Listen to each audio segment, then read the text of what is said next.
Hey there, this video is for John Jensen. He's been checking out some of the older videos that I posted whenever, oh, excuse me. I'm in Louisiana, and all this storm action has stirred up a lot of allergens. So he wanted to know how I made out. I could take that a couple of ways. There's how I made it out. Of course, that's mostly covered in the other videos, but how am I making out now? It's 2017. I officially declared myself a non-Scientologist. 2015. Pretty much decided that maybe a year before I made the first video. And during that year is whenever I started reading all of the materials and stories, things that you're not supposed to read. As you know, and from the other videos, or maybe not, went through a divorce. My ex-wife was diagnosed with autism spectrum disorder, which is no longer, Asperger's is no longer a diagnosis, so she's on the spectrum, which we all are, technically. So where a person is on the spectrum is, the task at hand to find out. But when, we got her diagnosis, we tried, and there were certain things that she didn't want to accept about the diagnosis, and certain things she did. The counselors and myself and numerous other people can vouch for the fact that that's very common. But I think that leaving Scientology was a big factor in our divorce, because I was a different person after I decided to stop thinking like that. In a way, the way that you think as a Scientologist is very formulated and controlled, predictable. If you apply LRH Tech, it's predictable. You apply the same thing every time. So I think that part of the reason that there was any initial attraction to begin with was that establishment of very rigid patterns. Another thing that's common for people on the spectrum to develop is rigid patterns of thinking. So whenever I let go of the rigidity, when I let go of my ridges, which is a Scientology term, ridges. There's a yellow butterfly. Native Americans think that represents hope. I've been seeing them everywhere. 'Tis the season, I guess. So there was a big transformation for me because I had not intended on getting divorced. Still love my wife whenever we separated. Still love her now. There's just, when I let go of that rigidity, it was something that I could let go of. And I'm not sure that's the case with her. So all I can do is, now we went through a really bad custody case and all this stuff, but when the rubber finally met the road 3 years later, we have equal custody, and we both take care of the kids, and we don't talk, but I don't know what to say about it. It's not for lack of wanting. Even if it's about the kids, she tends to talk to my parents their grandparents about things that are going on, and so I just hear about it through them. I'm not trying to change that.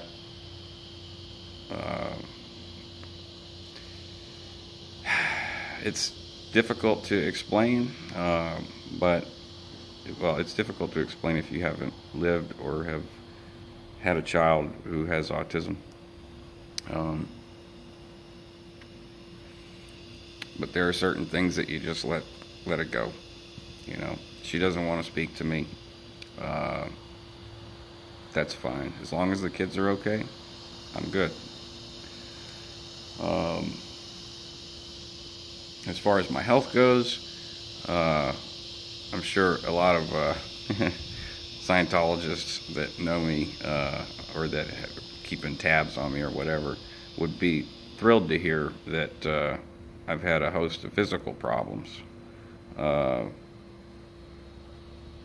mostly related to my prostate. Not to get too in depth, but I had to do some chemo last year, and I've recovered pretty well from that. And now, and there was also some tissue and a cyst that needed to be removed, so that was taken care of. But tomorrow I go to the doctor to check out some swelling that's been going on near the incision point. I'm not too worried about it. I hadn't taken antibiotics in almost a year, and before a show Friday, I went and got checked out at the doctor, and they gave me a tricycline antibiotic. So I think that it'll be effective if it's a cyst or something like that. It should go away, or the swelling should decrease. It's affected my ability to go to school or to focus on school, because the pain that I've been experiencing as a result of the swelling it resembles the pain from before I had the procedure, and that pain was so bad that it got to a point where I couldn't walk. I jammed my finger up yesterday building a server. Probably should have been resting, but my dad and I have a bunch of equipment that we need to put together so that we can do events wherever we want to do them. Portable event, sound reinforcement. So as far as how I made out, like mentally, spiritually, if you want to talk spiritually, there was a period where I considered everything like,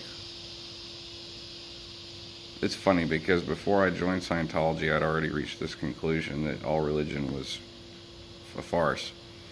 And when I left Scientology, I had the same conclusion: all religion is a farce. But there were some things that I was made aware of through Scientology and other friends,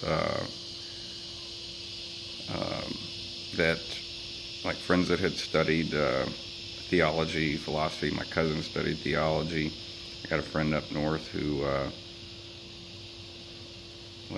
he's a very scholarly individual, and some of the things that they were asked, they recommended reading from these types of thinkers, was a lot of the same stuff that Hubbard talked about, and indeed some of the stuff that Marty Rathbun studied in depth after he, quote, left the church. I'm a little baffled as to this current state of affairs with Marty and the church. I choose not to trust either one. I saw Louis Theroux's documentary. It was great, but something tells me that Marty is still not. Even Jeff Hawkins said it in the video. He knows where the bodies are buried now, figuratively or literally. I don't know. but you could at least take it figuratively, if not literally. Bodies buried, meaning there's a lot more crimes that were committed that Marty doesn't talk about. And so he is, in a sense, colluding with the church, or in collusion with. So some of the things that I've studied have been the Dhammapada, the Tao Te Ching, Proverbs, St. Thomas, Aquinas, some scientists, Einstein, Pavlov, the pervert, what's his name? Anyways, I've been studying and trying to basically come up with my own philosophy, right back where I ended up, because religious people, or the religious icons that we see or that we read, I wouldn't say that we see, I don't see very many great religious icons in this present day, but the religious icons that we read about that have left these texts behind that have meaning and value in a society are grossly misinterpreted, in my opinion. When Jesus said the kingdom of heaven lies within you, I believe that he meant you don't need a religion, you don't need a God, you don't need anything other than what's inside yourself. The kingdom of heaven lies within you. Now it's fine and nice, I guess, to do, if you want to do rituals or something of that nature, to eulogize your Savior that told you that all that you need is you, and to do good things and to be nice, and all living things love life, fear death. That's in the Dhammapada. Knowing this, how can you quarrel? Why pick a fight with somebody? Why start trouble? Why do bad things? And to eulogize someone who tells you something so simple that even a child understands. And of course, I am excluding certain mental disorders in this, and I'm not. You have to interpret these religious and moral texts within the framework of knowledge and understanding that exists in the modern world. And there are some things that work and some things that don't. But there is some, to me, there is some ultimate truth to those saviors, sages, martyrs, scholars, scientists, that had a belief in something, whatever it was. And indeed, in learning about post-traumatic stress disorder and going to therapy and treatment for that, I learned that post-traumatic growth can be enhanced by figuring out what it is you do believe in, whatever it is.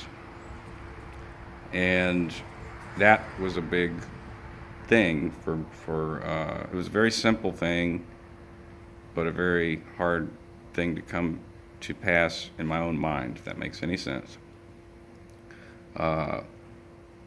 I feel connected with everything around me. I feel like things are actually, no matter how bad they get, I'm happy to be alive.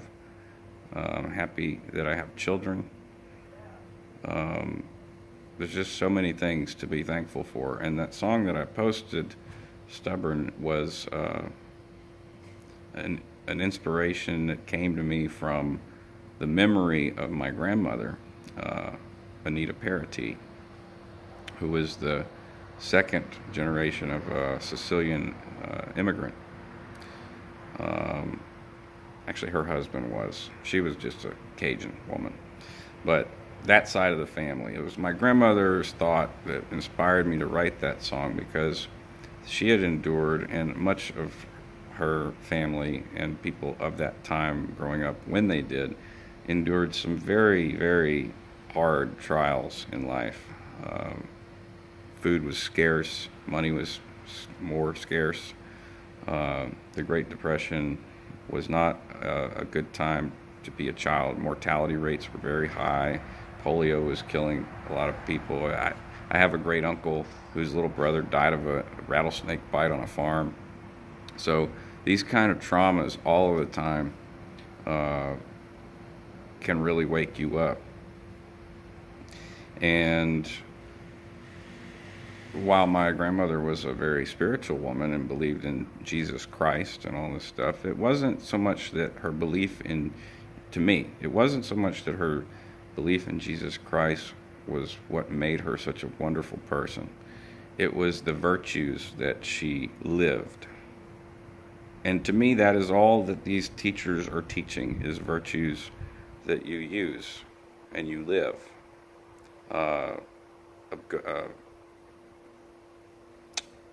Better well done than well said.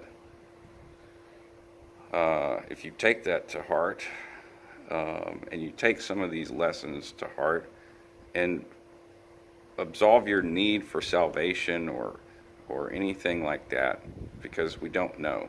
When we die, we don't know what happens. Not even Jesus knew. Buddha didn't know. That's something that you can only experience. We, as part of nature, are, although very much the dominant species because of a certain part of our brains, and I say dominant, if you look around all the structures that we build, all this comes from the result of us thinking about things. But if you look at a lizard or a butterfly or something, what we would call a simple creature, it does not worry about anything. It's going to live and it's going to die. All things sicken and they die. And they don't worry about it. And I don't think we should either. As being part of nature, being a human being, if we can, I guess, quiet our mind, and I've found that if I can quiet my mind and stop worrying, then I can go through life more naturally and find more things to be thankful for every second. So I guess that's a pretty good update. I'm getting close to the 20-minute mark here. I've got two more minutes if I was going to do a 20-minute video. I'm trying to think of any kind of topic that I could update you on as to how I made out. I've been playing a lot of music as much as I can. I play once a week with a band. I learned the piano over the last year. I had a lot of time to sit on my butt, recovering from surgery and whatnot. So I'm still practicing. I can't really pick up a guitar anymore. It just feels weird.